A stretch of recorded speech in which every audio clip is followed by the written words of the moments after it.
Olá! Grace aqui do Pode Ser Uai, com mais um episódio para falar da nossa cidade querida, que é Betim.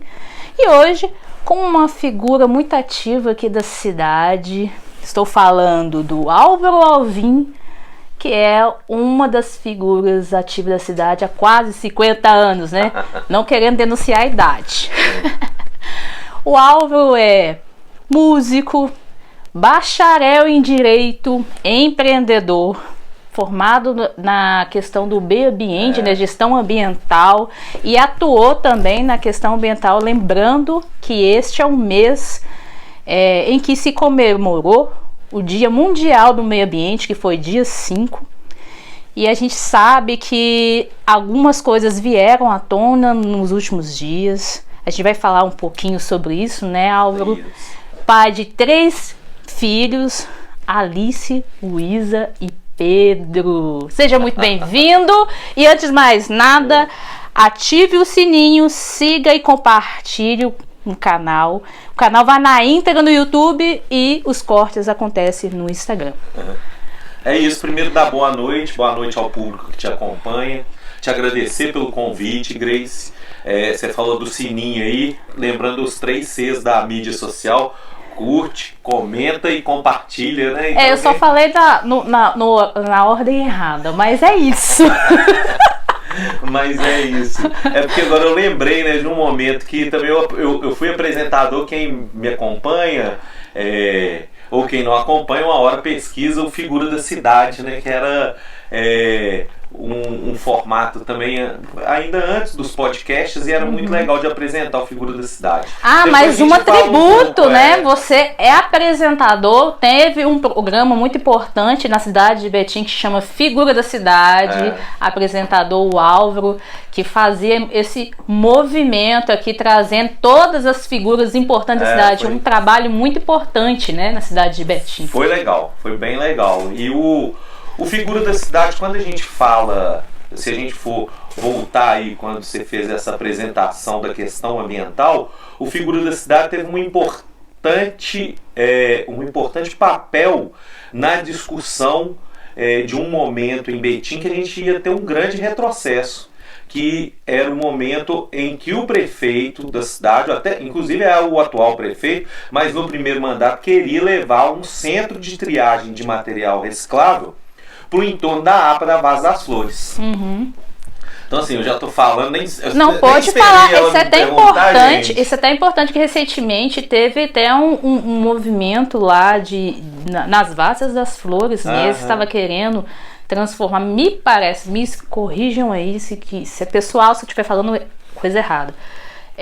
Uma parte da redondeza ali sobre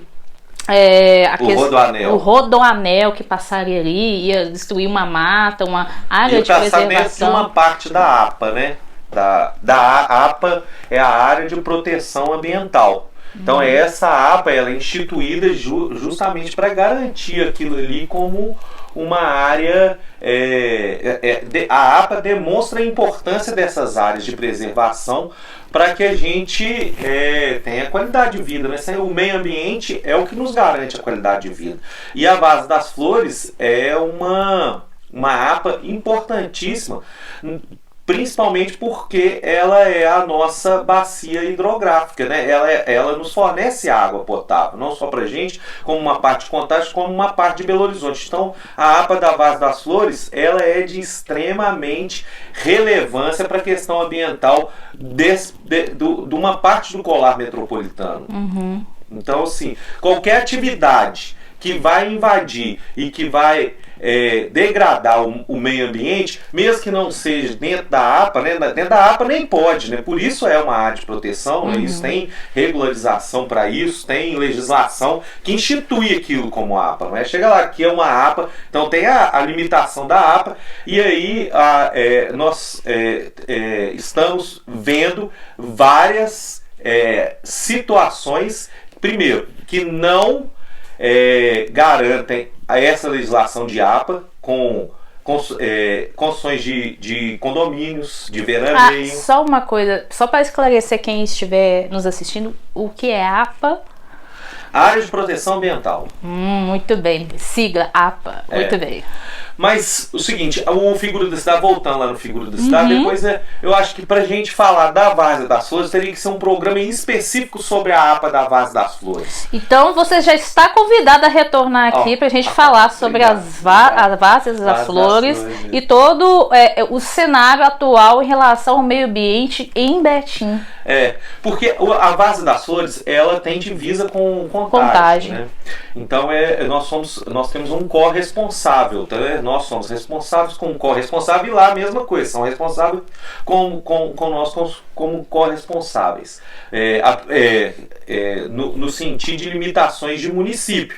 Mas com as questões ambientais somos todos responsáveis, né? Sim. Toda a sociedade tem que entender que a responsabilidade, principalmente de mananciais de água, é uma responsabilidade de todos, porque futuramente quem vai pagar essa conta somos nós. Ainda mais a Várzeas das Flores, que tem uma função muito importante de abastecimento, principalmente. Exatamente. Né? Mas é o seguinte, o reflexo do retrocesso que a gente tem visto na questão ambiental em Betim, além desse da Várzea das Flores, né? Eu estava falando do Figura da Cidade, fez um papel que foi um papel de, no momento, levar as lideranças, as pessoas que eram ligadas às questões ambientais, para falar quanto era prejudicial essa proposta do Vittorio Medioli na época de querer levar um centro de triagem para uma área que era uma área de proteção, uma área que na Serra Negra, que era uma área que ainda não tem nenhum tipo de impacto ambiental. Você vai levar para lá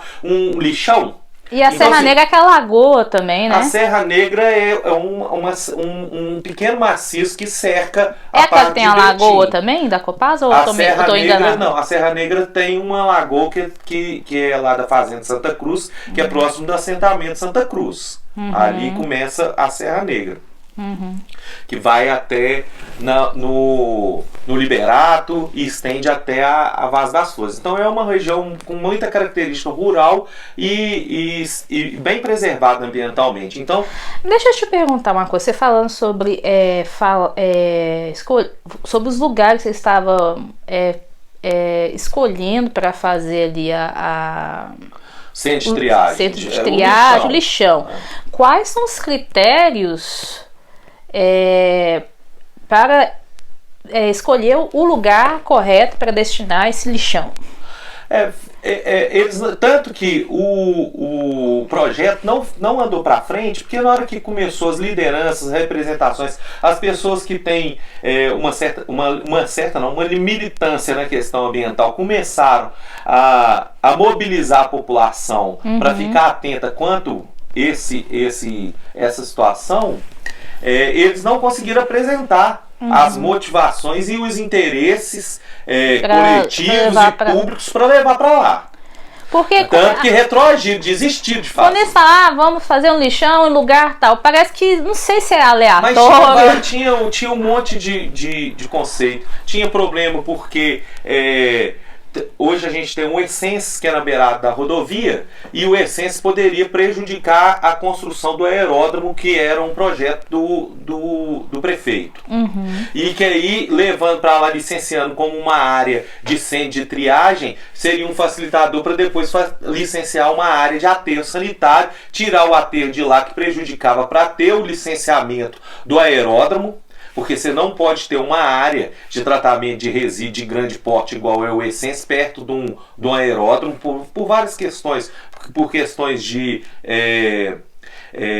intervenção de animal, né? De animal, principalmente urubu, que pode afetar os voos. E as questões dos gases também, que são... que fazem parte do processo do aterramento do lixo. Então, esse era um dos motivos que a gente interpretava que era a vontade do prefeito de levar para lá. Mas assim, eles não conseguiram levar adiante esse processo, ainda bem, né? E muito por uma força da mídia social no momento, que estava em evidência, porque até então nós não tínhamos essa democratização da mídia social. Então o Figura da Cidade fez esse papel, né, de levar de ajudar na formação das pessoas e da conscientização das pessoas quanto esse disparate que seria de levar um centro de triagem de material reciclado pro entorno da várzea. Mas a gente viu nesse período agora, nesse período recente de Betim, os retrocessos que nós tivemos com as questões ambientais, Grace. É assim, quando eu falo de levar um centro de triagem de material reciclável para lá, eu pergunto para quem nos acompanha, para quem acompanha o desenvolvimento da cidade, cadê a coleta seletiva? Verdade. A coleta seletiva que Betim sempre teve uma representação. Betim foi o primeiro município a ter usina de triagem de material reciclável, que é um conceito que já caiu por terra, que já são outros conceitos, que é os conceitos de associações. O que eram essas usinas? As usinas, quando fez o aterro sanitário, o aterro lá do bairro Citrolândia, fez o aterro todo com um projeto, vamos dizer, para a época atual, né? Então você tinha um processo de aterramento todo com as canalizações adequadas, com o tratamento dos gases e com os tratamentos dos líquidos e dos chorumes adequados, e o tratamento do material reciclável, que era através de usina, que depois virou um outro conceito que foi o de associação, mas em Betim acabou. Betim acabaram os investimentos na coleta seletiva, que a coleta seletiva mudou, em vez de você mandar o lixo sem separação para uma usina e lá ter os catadores para separar, virou um conceito de que você deve ter a responsabilidade do gerador separar, né? Então é um processo de conscientização e educação da população para a própria população selecionar o resíduo, o lixo que é o úmido, que não tem potencial de reciclagem, ir para o aterro sanitário, e o que tem potencial de reciclagem ir para as associações para gerar trabalho e renda. E em Betim acabou. Que é um programa muito importante, né? Essa questão de reciclar, trazer renda e sustentabilidade acima de tudo, né? É muito importante. Aqui na cidade, tem quantos lixões hoje? Hoje em Betim não tem nenhum lixão. Porque aqui em Betim é um dos primeiros municípios do estado, sem ser a capital, a licenciar um aterro sanitário. O aterro sanitário ele é bem diferente de lixão. Qual que é a diferença? O lixão é quando você descarta o resíduo sem passar por nenhum processo de tratamento, através do aterro sanitário, né, com as mantas adequadas do solo, com a captação dos líquidos que vão ser produzidos pelo lixo, da queima do gás ou da captação do gás para fazer crédito de carbono. Então, assim, em Betim é aterro sanitário já há anos, desde 93, se eu não estiver enganado. No mandato da Maria do Carmo, fez o aterro sanitário de Betim, inclusive foi premiado, foi o primeiro ICMS verde do estado, primeiro município a receber um recurso, porque tinha a gestão dos resíduos de forma adequada. Esse aterro sanitário do Citrolândia foi encerrado, né? Hoje o lixo de Betim recebe no Essence, que é um aterro privado. Porque antes, então, esse aterro, que foi um dos um dos primeiros, né, no estado, foi em Citrolândia, né? E agora ele não é mais gerenciado pela prefeitura, é isso que você está dizendo? Não, a prefeitura hoje destina o lixo e paga para uma empresa privada fazer o tratamento dele, né? Ou seja, tem uma terceirização. Antigamente era feita pelo município, mas acabou que a população foi chegando próximo do aterro sanitário, e os riscos que o aterro sanitário causava para o entorno, porque a capacidade do aterro de receber resíduos ainda existia. Assim, se a gente está falando de terceirização, eu noto que, pelo menos nesse último governo, né, que é do Medioli, é o segundo mandato dele, tem uma tendência fortíssima em terceirizar setores da prefeitura, né? Eu acho que não é o governo do Vittorio Medioli, né? É uma política muito atual vinda aí junto com essa política do último presidente, o Jair Bolsonaro. O que aconteceu? Eles tinham essa pretensão da redução do Estado e a terceirização. Então é vender o patrimônio público, né? Ou então terceirizar tudo. Terceirizar algumas ações. Eu não vou ter tanta propriedade que a gente veio para falar um pouco de meio ambiente, mas assim, eu vou te dar um exemplo. Terceirizar o SUS. Como que você vai fazer isso, sabe? Não é assim, é um retrocesso. A questão da terceirização para setores primordiais para a sociedade é um como retrocesso. Educação, você pode saúde, terceirizar, né? mas como que você vai terceirizar determinados serviços que são primordiais para a população? Saúde, investir, terceirizou a saúde. A questão do lixo é saúde, porque se parar a coleta de lixo, se parar o tratamento de lixo, no outro dia você está com a cidade infestada de um monte de animais que são endêmicos, que vão causar risco à saúde. E a saúde coletiva, não é a saúde de um ou de outro, não. Então, a questão e o custo também aumenta. A questão da fiscalização é mais difícil. A gente viu isso aí agora aqui em Betim recentemente com os contratos da saúde que são terceirizados. Uma péssima prestação de serviço, um aumento do custo. Sim.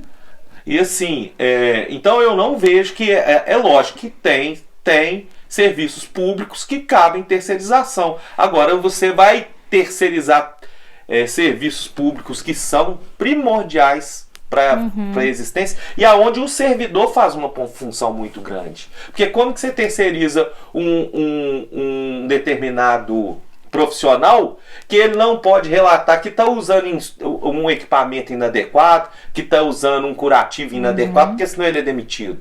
Sim, entendi. Me fala uma coisa, Álvaro, você teve aí trabalhos, né, como na gestão do meio ambiente, tanto na cidade e fora da cidade. Eu gostaria que você contasse um pouco dessa experiência sua. Eu sou nascido em Betim, sabe? Nascido não, porque quando eu nasci, Betim estava sem maternidade, né? A primeira maternidade veio junto com a T sanitária em 93 na gestão da Maria do Carmo. Gente, não vim aqui para fazer campanha política. Isso é fato e é história. E são fatos históricos que você pode buscar em qualquer conteúdo de história de registro da cidade. Você vai ver o aterro sanitário, a maternidade. Então a maternidade veio nessa gestão. Na minha época não tinha maternidade. Nessa época era o quê? Eu não estou com quase 50 anos, não. Estou com 46 anos. Eu acho que está longe dos 50, mas... Eu te dei uns bônus aí de 4 anos, né? Ô Grace, mas o seguinte, eu nasci aqui em Betim, sou de uma família de comerciantes. Meu pai trabalhou na Fiat, depois montou um comércio, aonde a gente ainda sobrevive desse comércio que meu pai montou, mas nesses meio do caminho eu fui fazendo outras experiências. Então fui fazer gestão ambiental no Rio. Lá eu trabalhei com o Carlos Mink, que foi o ministro, você que é da área de cultura, logo fala Mink, você já associa logo com Ministério da Cultura. Mas não é o Ministério da Cultura, não. Eu trabalhei com um deputado do Rio de Janeiro que chama Carlos Mink. E o Carlos Mink foi deputado lá e uma das pautas dele era a questão ambiental. Quando eu estava fazendo gestão ambiental, fui trabalhar no gabinete dele. Depois ele foi ser enquanto eu trabalhava no gabinete dele, eu ajudava na assessoria com associações de catadores no Rio de Janeiro. Desde o resíduo domiciliar, né, que são os plásticos, a lata, papel, e também trabalhava com os resíduos de geração da construção civil. Sim. E aí depois ele foi ser ministro do meio ambiente. Eu fui para Brasília, fiquei um período curto em Brasília, 6 meses, fiquei como colaborador eventual do Ministério do Meio Ambiente. E depois eu fui convidado para vir para Betim e assumir a pasta da limpeza urbana. eu era responsável por todo Sim. o processo de limpeza urbana da cidade. Desculpa, ele já tá em que ano mesmo? Em 2009. 2009. Nossa. Mas antes de 2009, antes de Brasília, eu ainda trabalhei no aterro do bairro Perobas, que é ali em Contagem, caminho do Ceasa, que é onde recebe o lixo de Contagem e recebe o lixo do Ceasa. Aonde a gente vê que ainda a gente tem ainda muita necessidade, gente, em pensar na questão do quanto ainda há desperdício no país, né? Você vê... E a questão de educação também, priorizar a educação, questão de consciência de coleta seletiva, por exemplo, que é uma atitude simples do dia a dia, poder separar o lixo ali, né? Trabalhar a questão da consciência da sustentabilidade. Eu falo isso, né? Porque assim, hoje... pelo menos no meu ponto de vista, eu não vejo essas abordagens na cidade, essa questão... A cidade parou com o conceito ambiental, acabou. A gente desconhece. Vou te falar, olha, você tem na penúltima gestão, na antepenúltima gestão, que foi a da Maria do Carmo, voltando, tô aqui pra fazer propaganda. Qual é o ano mesmo? Não tô aqui para fazer propaganda. Mas de 2009 a 2012 foram criados os principais parques ambientais da cidade, que por sinal estão abandonados. E não é só abandonado quanto a questão de manutenção. Qual que é a função de um parque ambiental? De você criar projetos lá para que as universidades possam ir lá estudar a fauna e a flora, que os alunos das escolas estaduais, municipais e até de escolas particulares possam ir lá ver um espaço de pesquisa, um espaço de apresentação do que é o parque, por que tem um parque, para que serve o parque. Então um parque ambiental não é criado porque achou bonito, não, porque ele tem uma função dentro do projeto urbanístico de uma cidade. Ele futuramente vai ser aonde vai oxigenar, aonde vai regular a questão de temperatura. Então assim, os parques estão abandonados. Acho que ele conseguiu fazer um parque de contrapartida. Eu não sei o nome do parque, esse último parque. Eu esqueci o nome dele também, mas é o parque, se eu não estiver enganado, é o parque onde é a cachoeira, né? A antiga cachoeira, ainda existe atrás da Metal City, ali no Pingo d'Água. Ah, sim. Inclusive lá tem aonde era a usina, né? A usina elétrica de Betim, tem a casinha lá que é um patrimônio histórico da cidade que foi recuperado, que a gente não sabe onde que tá, como que tá, porque também acabaram todos os projetos em Betim que tinham de levantamento de patrimônio cultural da cidade, acabou. Eu noto que pelo menos assim, eu que sou eu sou da cultura e você como músico também acompanha aí um pouco desse cenário cultural na cidade.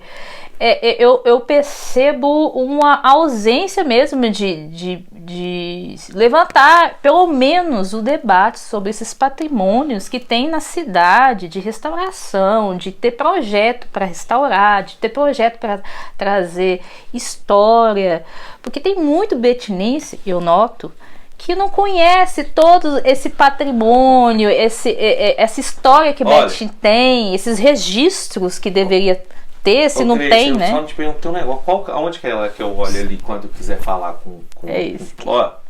Eu vou falar com o público uma coisa. Olha só para você ver como que é o descaso com a questão da cidade. Depois eu quero voltar no meio ambiente, que eu vim para falar do meio ambiente, que é a semana do meio ambiente, senão a gente vai para a área da cultura, e a área da cultura mais um episódio. Mais um episódio. Porque você é convidado a vir aqui tocar um violão com algum parceiro e... É uma boa ideia, hein? Uma boa ideia.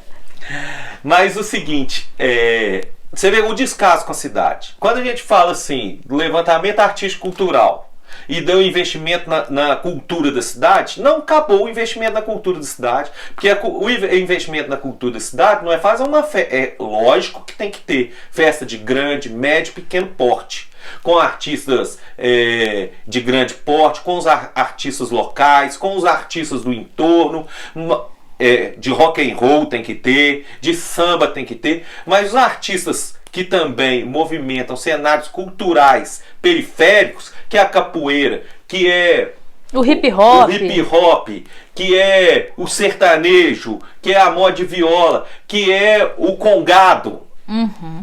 Cadê o congado da cidade que sempre teve tradição? Verdade.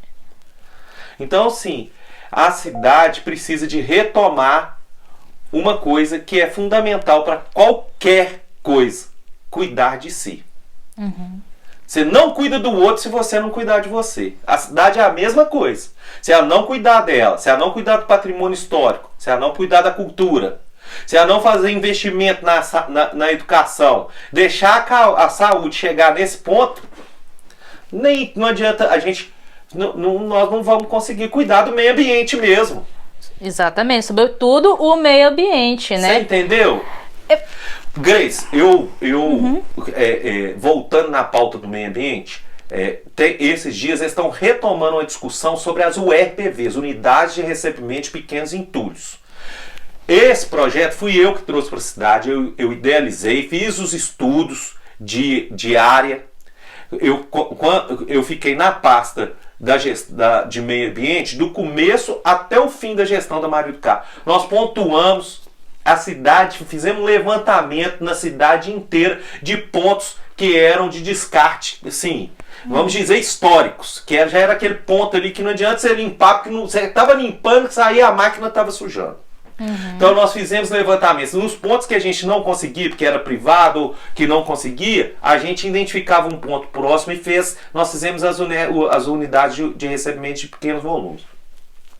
Fizemos mais de 40 unidades, todas as regionais tinham, que eram as caçambinhas, aonde ela proporcionava para o carroceiro uma fonte de renda mais próximo, sem ter esse problema da questão ambiental e nem o impacto também, o impacto visual, né, da cidade que entulho para todo lado. Então hoje está discutindo porque eles acabaram com todas as UEPVs, deve ter poucas unidades, eu não sei, eu sei de uma que tem lá no Santo Inês, segunda seção, mas a maioria eles acabaram. Olha só, o aterro do Citrolândia, isso é importantíssimo, gente. Olha que absurdo. O aterro do Citrolândia, que nós conseguimos finalizar, nesse período que eu estive na gestão, nós conseguimos encerrar a atividade do aterro sanitário. Encerrar uma atividade de aterro sanitário é tão difícil quanto licenciar para iniciar. Conseguimos fazer isso e depois conseguimos instituir lá por lei como um parque ecológico que chama Parque São Francisco. Até o nome é ambiental, que São Francisco. Mas o motivo para encerrar... E até hoje lá está abandonado. Lá serve de descarte de entulho. Ainda, né? Ainda. E é próximo da cidade, da área urbana, né? Próximo. Lá tá a 2 km da rodovia. Muito próximo do Citrolândia inteiro, né? Do Paquetá, né? Muito próximo ali do bairro, dos bairros do Citrolândia. Sim. Agora, você que está mais adentrado aí na questão da pauta ambiental, no seu ponto de vista, como que a cidade tem se comportado nos últimos anos em relação à pauta ambiental? Ano que vem é época de eleição, né? A gente está no ano pré-eleitoral. E assim, no seu ponto de vista também, quais as expectativas para ano que vem? O seguinte, na pauta ambiental eu já falei muito de todos os retrocessos. Uhum. E eu acho assim, a questão ambiental tem algumas coisas que é o investimento na educação, em atividades, né? É contínuo, é uma coisa muito contínua, principalmente a coleta seletiva. A coleta seletiva é uma mobilização contínua, até que a gente tenha o hábito de separar e até que o município tenha uma estrutura de coletar, porque o município acabou com a estrutura. Grace, eu não sou candidato, porque eu estou falando aqui do momento que eu tive em gestão, nós conseguimos também, nesse período que eu estava na gestão, nós conseguimos trazer recursos para o dos catadores de triagem, que é lá na Bandeirinhas. Então, trouxemos um recurso, celebramos, iniciamos a obra, no finalzinho, próximo de finalizar mesmo, já estava com a edificação quase pronta, praticamente para inaugurar. A outra gestão chegou, que foi a do Carlyle, que inaugurou, mas eles ainda estão lá, a Associação Ascapel de Betim, né, lá fazendo a função, o galpão faz a função, que é gerando trabalho e renda através desses resíduos que seria que ia impactar o ambiente, está lá, fazendo a função. E acabaram também, praticamente, você não vê nem a coleta seletiva, nem escuta falar da associação, porque eles tiraram os caminhões que apoiavam, fizeram um desmonte absurdo. É uma coisa que eu falo assim com a consciência tranquila, sem medo de ser feliz. O desmonte ambiental em Betim é impressionante. E aí o que acontece? A população não tem condições de ter um olhar para isso, porque quando você pega a estrutura da cidade, o quanto está decadente, né, com a questão da saúde, a gente vendo aí um momento difícil de saúde que está passando agora, de médico não recebendo, de paciente ficando 2, 3 dias sem atendimento, os atendimentos de especialidade, sabe? O órgão regulador da especialidade que fica atendendo por interesse, sabe? Então, assim, eu acho que, primeiro, Betim vai ter que repensar. Isso aqui é minha opinião, minha opinião para você que é eleitor, ressaltando, não sou candidato, não estou aqui defendendo nome de candidatura nenhuma, mas nós precisamos de avaliar se vamos dar continuidade em um governo que não tem participação popular para decidir o que é o melhor para a cidade, ou vamos dar continuidade a um governo que traz tudo de acordo com os interesses deles. Você vê, Betim não tem mais um orçamento participativo, não escuta mais as lideranças de bairro. Acabou. Nós elegemos ali, o cara eleito pelo povo e surdo logo após para o povo. Então, assim, nós temos que pensar muito nessa próxima eleição, em quem que a gente vai votar, porque é extremamente importante a gente voltar com as pessoas que vão nos bairros, escutar a liderança, escutar a população e saber o que ela quer. A população escolheu, você que é da área de cultura, a população escolheu um teatro em um determinado momento. No mandato da Maria do Carmo, escolheu um teatro, a uma unidade de saúde. Mas foi escolha da população, porque naquele momento, se você escolhe um teatro em vez de saúde, é por quê? Porque você está sendo bem assistido na saúde. Não é? Até agora, porque se eu estou precisando carência, de saúde, né? eu estou precisando de ir lá, me medicar, ser atendido, um exame de especialidade, uma cirurgia, alguma coisa, eu vou lembrar de teatro. Verdade. É porque o município estava funcionando as questões básicas, que é de responsabilidade do poder público, de cuidar de forma, assim, é o básico. Então, assim, é isso que a gente vai ter que avaliar muito na próxima eleição. E todos esses retrocessos que a cidade teve. É muito retrocesso.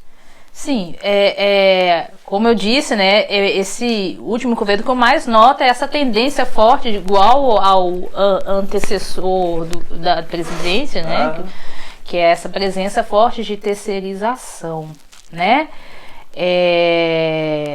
Bom, então é isso. É isso.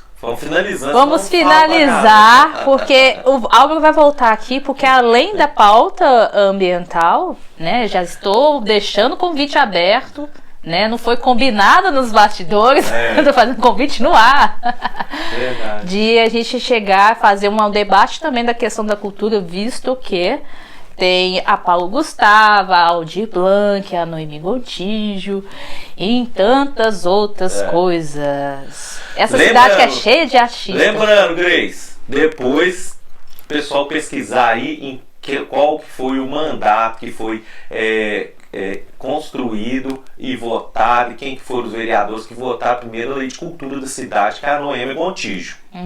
Lembrando que o município também não tem colocado recursos suficientes para a lei Noêmia Gontijo ser uma lei de representação, uma lei que o município consegue fomentar arte e cultura com seus artistas locais. As outras leis que você citou aí são todas leis federais. Sim. Inclusive leis que o Bolsonaro não queria. A Aldir Blanc foi votada meio que a força pela bancada que era desfavorável a ele, pela pressão, por uma bancada que não era favorável a ele. E essa Paulo Gustavo, que inclusive o cara era um desafeto dele, porque morreu de... Morreu de Covid, Por isso ele não queria, ganhou o nome, então ali ele não queria que aprovasse essa lei de jeito nenhum. Então são leis de recurso da União, que vai para o Estado, que vem para o município. Lembrando que a Paulo Gustavo é 3.800.000. E o município não está fazendo o passo a passo. Porque na hora que você pega a lei para ler, primeiro artigo, que o município tem que mobilizar e montar uma estrutura junto com os artistas. Com os artistas locais, dando prioridades para deficientes físicos, né? Eu não vou lembrar quais que são tem umas para a inclusão, Ótimo. Então, para não ficar tão grande o episódio, nós vamos falar sobre isso, um episódio só sobre isso, até porque é muito importante a gente debater sobre cultura, visto que nos últimos dias tem uma preocupação mesmo da cidade em questão de se organizar para fomentar a cultura, principalmente para artistas locais, né? Então é isso, Álvaro, nós estamos chegando ao final, né? Eu quero agradecer pela disponibilidade, presença, as portas estão abertas para você voltar, um papo muito legal, cheio de conteúdo, que a gente está precisando de falar mais também sobre o meio ambiente na cidade, né? Resgatar essa história também, como que a cidade veio e trabalhou na questão da pauta ambiental e fazer uma reflexão como ela está agora e como nós queremos futuramente que essa cidade se comporte na pauta ambiental, não só na pauta ambiental, mas também na saúde, na educação, debater a cidade. É isso aí. Grace, um forte abraço. Quero mandar um forte abraço pro meu pai, que às vezes as pessoas me perguntam por que eu acabei indo fazer um curso na área de meio ambiente, né? Meu pai foi secretário de Indústria, Comércio, Agricultura e Meio Ambiente. Qual é o seu nome do seu pai? Luiz Portas e Janelas, uma grande figura, querido por todos. Um abraço, Luiz. Mandar um forte abraço para ele, para minha esposa Ayala, que sempre solidária e me acompanha em tudo. Um abraço para Ayala também. Para os filhos. Né? Minhas filhas que estão hoje aqui me acompanhando, saindo da escola, estão mortas de cansadas. Mas é isso, Grace. Quero te agradecer, te parabenizar pelo espaço. Muito obrigada. Falar que esse espaço tem tudo para ser um espaço, já está sendo, né, um espaço de transformação. Mandar um abraço pro Juca, que eu vi o programa, achei lindo, maravilhoso. O Juca, que você o Juca vai voltar. O Juca vai voltar a falar muito, e tem muita história para contar ainda. O Juca, só um parênteses aqui, o Juca foi meu professor. Olha, você vê. Juca foi meu professor de história, eu tenho um carinho muito grande por ele, é um querido. E é isso, gente. Obrigado, Grace. Forte abraço a todos e vamos que vamos. Vamos que vamos, muito obrigada. Nós ficamos por aqui. Não esqueça de curtir, compartilhar e ativar o sininho. Esse episódio vai estar na íntegra no YouTube, tá? E é isso. Ficamos por aqui e até mais. Tchau, tchau. Tchau, tchau.